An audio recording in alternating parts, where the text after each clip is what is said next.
Na tarde de 9 de outubro de 2021, Juliana Ferreira, uma mãe de 33 anos, saiu de sua casa em Ribeirão Preto para o que parecia ser apenas uma rotina de pais separados: levar os 3 filhos para visitar o pai. Depois daquele encontro, ela nunca mais foi vista. O que começou como um simples desencontro familiar, logo se transformou em um desaparecimento misterioso.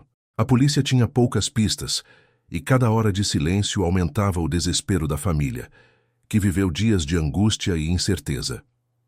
O caso parecia destinado a se tornar mais um enigma sem solução, até que um detalhe quase invisível, escondido na pequena mochila de uma de suas filhas, mudou completamente o rumo da investigação. Esta é a história completa de como um objeto infantil revelou o que realmente aconteceu com Juliana Ferreira. Se você gosta desse tipo de conteúdo, diga-nos de onde está assistindo e inscreva-se no canal para acompanhar nossos vídeos diários. Era um sábado de outubro de 2021 em Ribeirão Preto, interior de São Paulo. O clima era quente, típico da primavera na região. Para Juliana Ferreira, de 33 anos, aquela tarde deveria seguir um roteiro familiar e previsível. Ela levaria seus 3 filhos para o encontro quinzenal com o pai, seu ex-marido, Rogério, de 36 anos. O local combinado era o estacionamento de um supermercado, um espaço público e movimentado que servia como ponto neutro para a entrega das crianças. A rotina era uma consequência prática de um divórcio finalizado 1 ano antes. Juliana era atendente de loja e morava em um bairro de classe média baixa. A vida após a separação era focada nos filhos e no trabalho. O relacionamento com Rogério havia terminado de forma conturbada. Registros policiais confirmavam que Juliana o denunciara por agressão e ciúmes excessivos, o que culminou no fim do casamento. Apesar do histórico, os encontros para a entrega das crianças continuavam, pois eram determinados pela guarda compartilhada. Naquela tarde, além de deixar os filhos para passarem o fim de semana com o pai, Juliana pretendia discutir brevemente questões pendentes da pensão alimentícia. Ela chegou ao estacionamento conforme o combinado. Testemunhas que circulavam pelo local confirmaram ter visto o casal conversando por alguns minutos perto dos carros. A cena não chamou a atenção. Era uma interação comum entre pais separados em um ambiente público. Após a breve conversa, as crianças se despediram da mãe e entraram no veículo de Rogério. Ele então deixou o estacionamento, levando os 3 filhos consigo. Juliana permaneceu no local por um instante e depois não foi mais vista. Aquele encontro, que durou apenas alguns minutos, foi o último registro conhecido de sua presença. A versão inicial dos fatos foi fornecida por Rogério.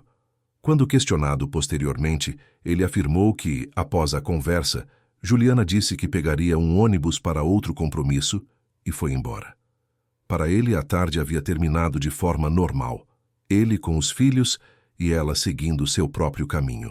A ausência de Juliana só seria notada oficialmente na segunda-feira seguinte, quando ela não compareceu ao trabalho. A falta de contato era atípica. Sua mãe, Dona Norma, tentou ligar diversas vezes, sem sucesso.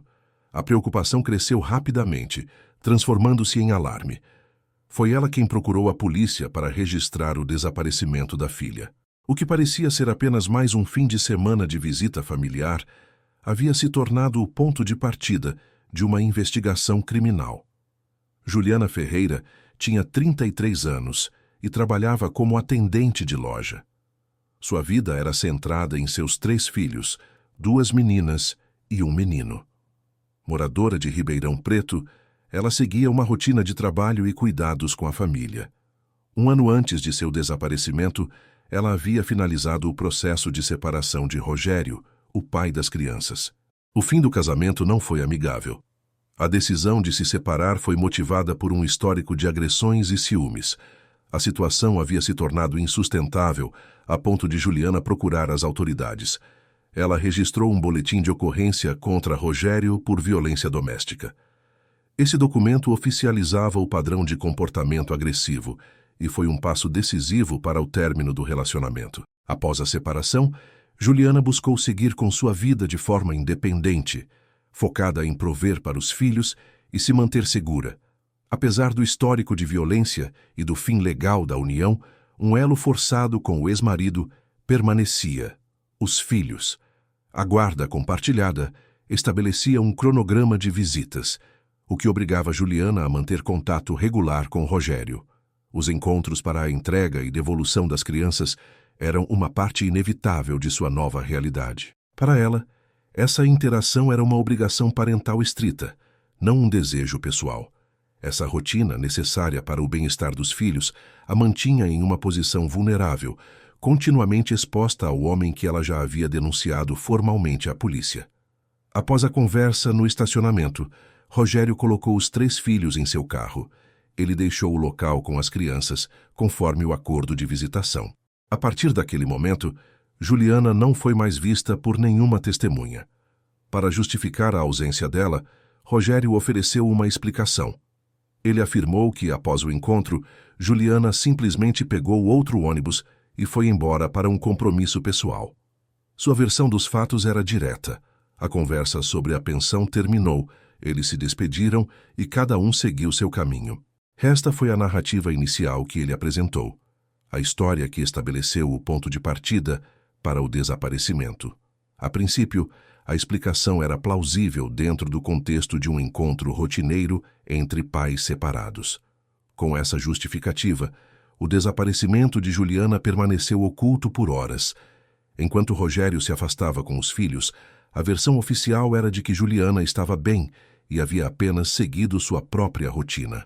A mentira serviu como uma cobertura inicial, criando um tempo valioso para ele e atrasando o início de qualquer investigação. O sábado terminou sem notícias de Juliana. Sua mãe, Dona Norma, esperou um contato que não aconteceu. No domingo, a preocupação aumentou. Dona Norma fez várias ligações para o celular da filha. Todas as chamadas foram direcionadas para a caixa postal. As mensagens enviadas pelo aplicativo não foram visualizadas.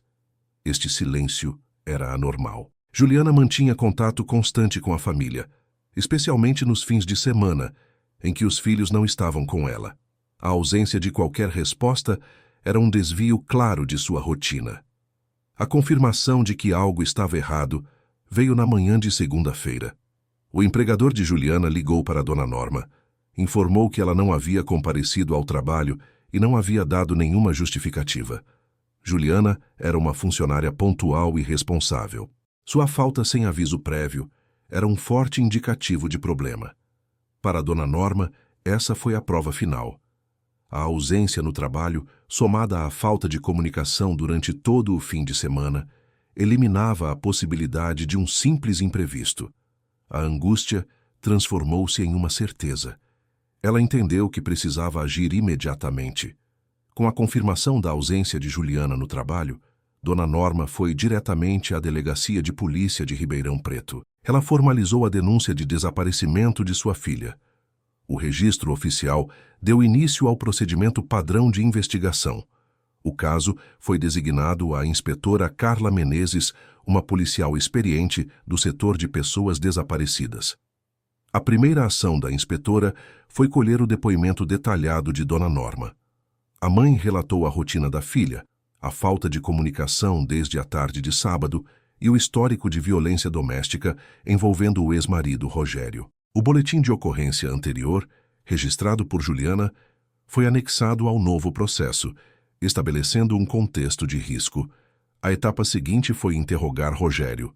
Convocado à delegacia, ele compareceu para prestar seu depoimento formal. Diante da inspetora Menezes, ele manteve a mesma versão dos fatos que havia contado informalmente. Repetiu que encontrou Juliana no estacionamento. Conversaram sobre a pensão, as crianças se despediram e ela afirmou que pegaria um ônibus. Ele descreveu a interação como breve e sem conflitos. Negou qualquer conhecimento sobre o paradeiro dela após aquele momento. Para todos os efeitos, sua narrativa era a de um homem que cumpriu sua parte no acordo de visitação e não tinha mais informações. A inspetora analisou o depoimento. A história de Rogério era simples e, sem provas em contrário, difícil de contestar diretamente. Contudo, o histórico de agressão era um fator de alerta que não podia ser ignorado. A ausência total de contato por parte de Juliana era o ponto mais inconsistente. A experiência da inspetora indicava que o comportamento era atípico para uma mãe com forte vínculo familiar. Com base nesses elementos, Carla Menezes tomou uma decisão operacional. Ela determinou que as crianças deveriam ser retiradas da casa de Rogério e entregues aos cuidados da avó materna. A justificativa oficial era garantir a segurança e o bem-estar dos menores, enquanto o desaparecimento da mãe era investigado. A medida também tinha um objetivo investigativo secundário: permitir que a polícia tivesse acesso às crianças em um ambiente neutro, longe da influência do pai. A inspetora decidiu ir pessoalmente buscar os filhos de Juliana. A inspetora Carla Menezes foi pessoalmente buscar as crianças na casa de Rogério. A transferência foi feita de forma calma e profissional. Juntamente com os filhos de Juliana, a inspetora recolheu seus pertences pessoais, incluindo as mochilas que eles usavam para transportar brinquedos e roupas entre as casas dos pais. O procedimento era padrão, visando garantir que as crianças tivessem seus itens familiares durante a estadia com a avó. De volta à delegacia, em uma sala reservada, enquanto as crianças eram acolhidas por uma assistente social, a inspetora começou a organizar os pertences. Foi nesse momento que um detalhe chamou sua atenção. A mochila da filha do meio, uma menina de 7 anos, parecia mais pesada e suja do que o normal. Ao examiná-la mais de perto, a inspetora Menezes notou que um dos bolsos laterais de malha estava estufado. Dentro dele, havia uma quantidade significativa de areia escura e ainda úmida. Misturados à areia, a policial identificou minúsculos fragmentos de plástico azul, como se a mochila tivesse sido arrastada ou usada para cavar em um local específico. A presença daquele material era no mínimo incomum. A inspeção continuou no compartimento principal da mochila. Em meio a cadernos de desenho e um estojo de lápis de cor, outro objeto deslocado foi encontrado. Era um chaveiro de metal, de aparência simples, mas estava completamente sujo de barro seco. O objeto era pesado e não se parecia com um brinquedo ou acessório infantil. A inspetora limpou uma parte do chaveiro com o dedo, mas a sujeira estava impregnada. Questionada de forma cuidadosa, a menina confirmou que o chaveiro não era seu e que não sabia como ele havia parado em sua mochila. A combinação dos elementos era inconsistente com a versão apresentada por Rogério. Ele havia descrito um fim de semana normal, passado em sua casa e em locais urbanos conhecidos.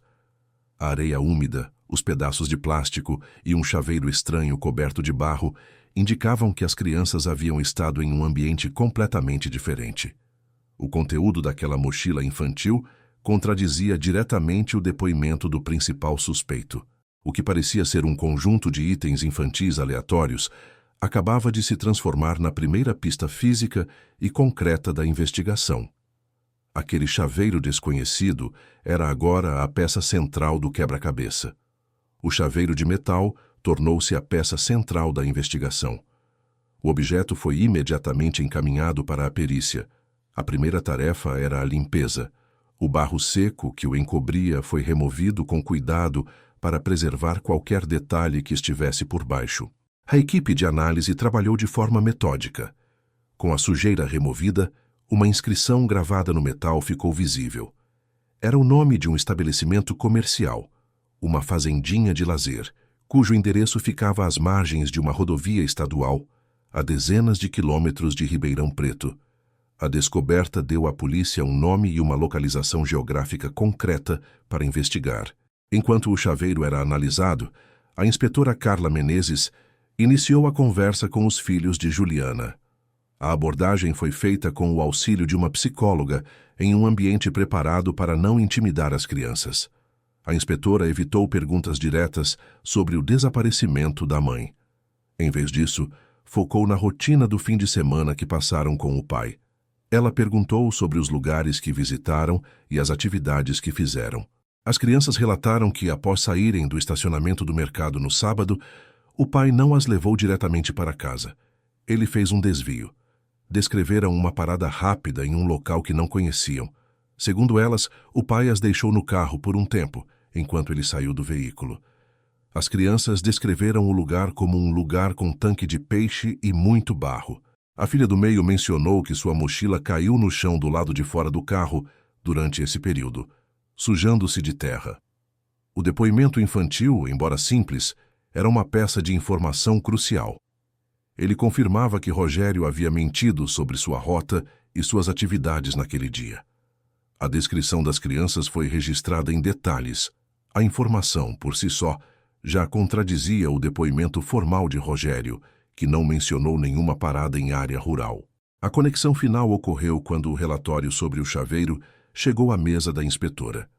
O nome da fazendinha de lazer gravado no metal correspondia a um local conhecido na região por ter tanques de pesca e pague e um terreno predominantemente de terra e barro. As duas linhas de investigação, a memória infantil e a evidência física, convergiram para um único ponto no mapa.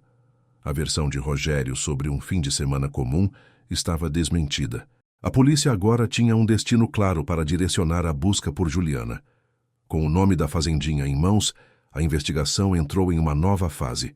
A inspetora Carla Menezes solicitou acesso aos registros de monitoramento eletrônico. O foco era o sistema de pedágios e as câmeras de segurança instaladas ao longo das rodovias que davam acesso à área rural indicada pelo chaveiro. O objetivo era encontrar uma prova que colocasse o carro de Rogério naquela região específica, no dia do desaparecimento de Juliana. A análise dos dados foi metódica. Os peritos cruzaram a placa do carro de Rogério com os registros de passagem do dia 9 de outubro, o sábado do desaparecimento. O resultado foi conclusivo. As câmeras de um pórtico de pedágio registraram o veículo de Rogério passando em direção à rodovia que levava à fazendinha. A imagem era nítida e não deixava margem para dúvidas. O registro de horário era compatível com o período imediatamente posterior ao encontro com Juliana no estacionamento. A evidência eletrônica desmentia a versão de que ele teria ido direto para casa com as crianças. O sistema de monitoramento também capturou o carro fazendo o trajeto de volta, horas depois, já no início da noite. Este conjunto de provas era irrefutável. Ele não só provava que Rogério havia mentido em seu depoimento oficial, como também confirmava que ele esteve no exato local apontado pelas outras pistas. O trajeto, agora comprovado, conectava Rogério ao local exato sugerido pelo depoimento dos filhos e pelo chaveiro encontrado na mochila. A mentira sobre a rota percorrida transformou sua posição de testemunha para a de principal suspeito. A investigação não era mais sobre um desaparecimento sem pistas. Havia agora um mapa, e esse mapa apontava diretamente para a propriedade rural. A equipe de investigação, liderada pela inspetora Carla Menezes, deslocou-se para o endereço da fazendinha. A propriedade ficava localizada às margens de uma rodovia estadual, em uma zona rural de Ribeirão Preto. Ao chegar ao local, a primeira medida foi contatar a proprietária do estabelecimento. A dona, uma senhora chamada Cleide, foi informada sobre a investigação em andamento e a suspeita de que a propriedade poderia estar ligada ao desaparecimento de Juliana Ferreira. A polícia explicou a situação e a necessidade de realizar uma busca no terreno. Dona Cleide cooperou imediatamente com as autoridades. Ela concedeu permissão irrestrita para que os policiais inspecionassem toda a área. O local era uma propriedade de acesso público, com estruturas simples voltadas para a pesca e o lazer familiar. A área principal, próxima à entrada, era mais movimentada. Contudo, a proprietária informou um detalhe importante. Os fundos do terreno eram uma área arrendada, com circulação de pessoas muito menor. Essa parte da propriedade era mais isolada e não possuía o mesmo nível de vigilância ou movimento que a área de lazer principal. Era um local de acesso mais difícil, composto por terra batida e vegetação densa. Com a autorização concedida, a equipe de busca concentrou seus esforços nessa área dos fundos, o ponto exato que se alinhava com a descrição das crianças sobre um lugar com muito barro longe da vista do público. A busca começou na área dos fundos da propriedade. A equipe, sob o comando da inspetora Carla, iniciou uma varredura sistemática do terreno. Os policiais formaram uma linha e avançaram lentamente, observando o solo e a vegetação em busca de qualquer anomalia. A área era irregular, com trechos de mato alto e outros de terra batida, úmida por causa das chuvas recentes. O silêncio do local era interrompido apenas pelo som dos passos dos investigadores. Não demorou para que um dos policiais identificasse as primeiras evidências. No chão de terra, próximo a um trecho mais aberto, havia marcas de pneu recentes. A profundidade dos sulcos indicava que um veículo havia manobrado ali, possivelmente parando por algum tempo. O padrão da borracha era compatível com os pneus de um carro de passeio, similar ao modelo conduzido por Rogério. As marcas não indicavam uma passagem rápida, sugeriam uma parada deliberada. Os policiais seguiram o rastro deixado pelo veículo. As marcas levavam a uma clareira parcial, um pouco mais afastada da vegetação densa. Nesse ponto, os investigadores encontraram o que procuravam: uma área retangular de solo que apresentava uma textura e coloração diferentes. A terra estava visivelmente mais solta e fofa em comparação com o chão compactado e firme ao redor. Era um sinal clássico de escavação recente. A superfície dessa área estava coberta por uma camada de entulhos. Havia galhos secos, folhas e alguns pedaços de telhas quebradas. A disposição dos materiais não parecia natural. Sugeria uma tentativa de dissimulação, como se tivessem sido colocados ali propositalmente para camuflar a intervenção no solo e fazer com que o local se parecesse com o resto do terreno abandonado. A inspetora Carla Menezes aproximou-se e analisou a cena. A combinação das marcas de pneu levando diretamente àquele ponto de terra remexida era um indicativo claro. Para ela, não havia dúvida de que aquele era um local de interesse crítico para a investigação. A descrição das crianças sobre um lugar com muito barro e a presença da mochila suja agora faziam completo sentido.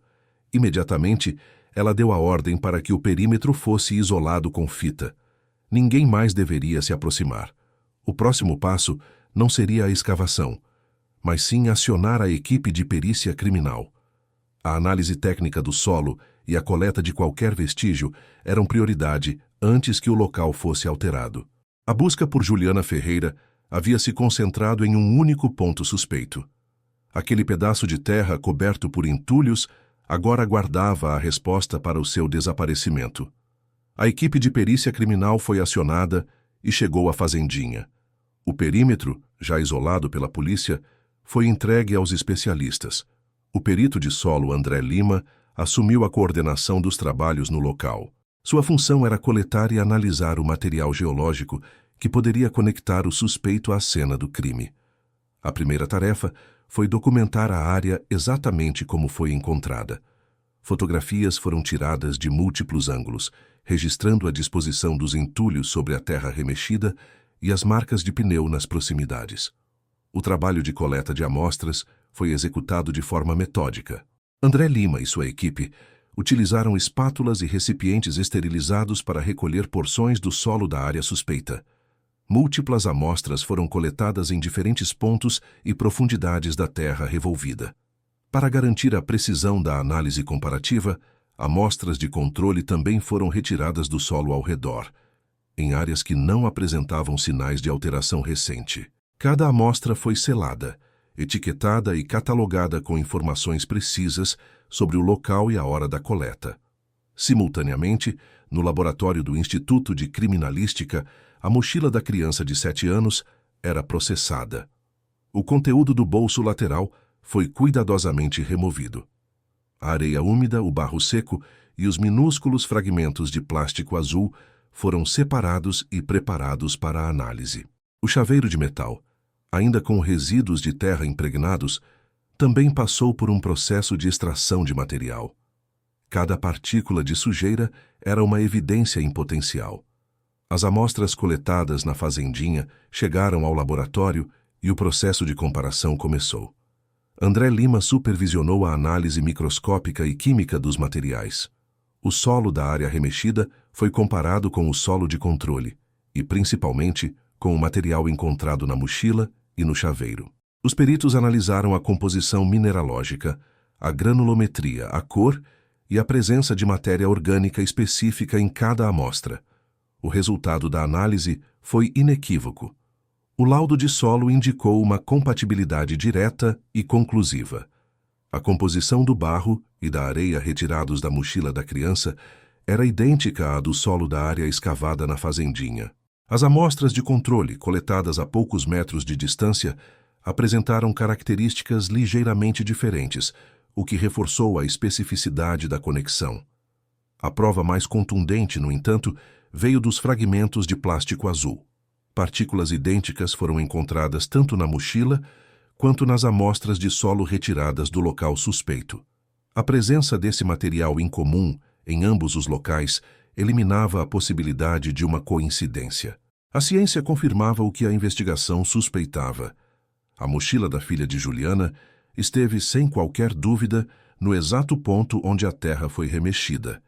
Essa confirmação forense criou um elo inquebrável entre o trajeto feito por Rogério com os filhos e o possível local de ocultação de um crime.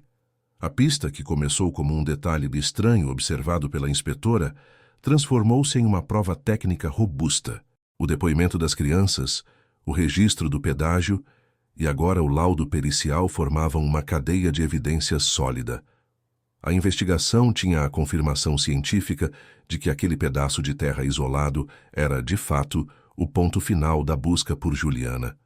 Com o laudo pericial conclusivo, a polícia obteve a autorização judicial necessária para a escavação. A equipe de investigação retornou à fazendinha. O local da terra remexida, já isolado, tornou-se o foco da operação. O trabalho de escavação foi iniciado de forma manual e cuidadosa. Os peritos utilizaram pás e ferramentas menores para remover a terra camada por camada. O objetivo era preservar a integridade de qualquer vestígio que pudesse ser encontrado. A remoção do solo prosseguiu por um período. A pouca profundidade, a equipe localizou um corpo humano. A operação foi imediatamente interrompida para que os procedimentos de remoção pudessem ser executados pela equipe forense. O corpo estava envolto em um lençol e coberto pela terra e pelos entulhos que haviam sido usados para dissimular a cova rasa. A cena foi novamente documentada com fotografias e anotações detalhadas antes que qualquer alteração fosse feita. O corpo foi removido do local e transportado para o Instituto Médico Legal. A identificação oficial confirmou que se tratava de Juliana Ferreira. O laudo da autópsia determinaria posteriormente a causa da morte. Para a família, a descoberta encerrava a angústia da incerteza, mas confirmava o pior resultado possível. A busca por uma pessoa desaparecida havia terminado. A investigação foi formalmente reclassificada como um caso de homicídio. A prioridade da polícia agora era efetuar a prisão do principal e único suspeito. Com a localização do corpo e a confirmação da identidade de Juliana Ferreira, a investigação de desaparecimento foi oficialmente convertida em um inquérito por homicídio. A prioridade da polícia passou a ser a formalização das acusações contra o único suspeito, Rogério. A inspetora Carla Menezes consolidou o conjunto de provas que foram acumuladas ao longo dos dias de investigação. A base do caso era uma cadeia de evidências que ligava Rogério diretamente ao crime, invalidando sua versão inicial dos fatos. O dossiê apresentado ao Ministério Público era robusto. Iniciava com o histórico de violência doméstica formalizado pelo boletim de ocorrência que Juliana havia registrado um ano antes. Este documento estabelecia o contexto de um relacionamento abusivo e um possível motivo. Em seguida, a mentira contada por Rogério em seu depoimento inicial foi confrontada com provas tecnológicas. Sua afirmação de que Juliana pegou um ônibus foi desmentida pelos registros das câmeras de pedágio, que comprovaram o trajeto de seu carro até a região da fazendinha no exato dia e hora do desaparecimento. O depoimento das crianças, colhido de forma cuidadosa, forneceu a descrição do local do crime, um lugar com tanque de peixe e muito barro. Essa narrativa infantil foi crucial para direcionar a busca e se alinhou perfeitamente com a localização da fazendinha. A evidência material mais forte, no entanto, veio da mochila da filha de 7 anos.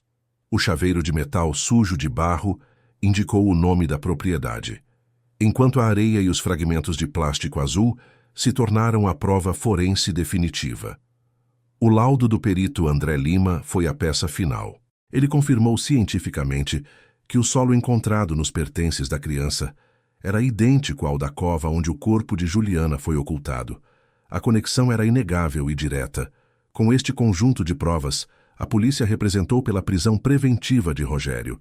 O mandado foi expedido pela Justiça com base na solidez das evidências apresentadas, que indicavam risco à ordem pública e tentativa de obstrução da investigação. Rogério foi localizado em sua residência no dia seguinte.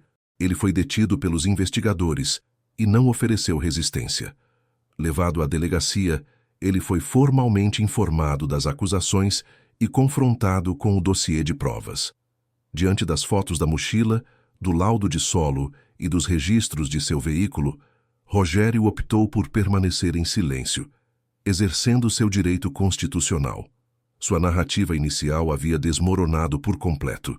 O castelo de mentiras, construído para ocultar o crime, foi derrubado por um chaveiro sujo de barro e pela areia encontrada nos pertences de uma criança de 7 anos.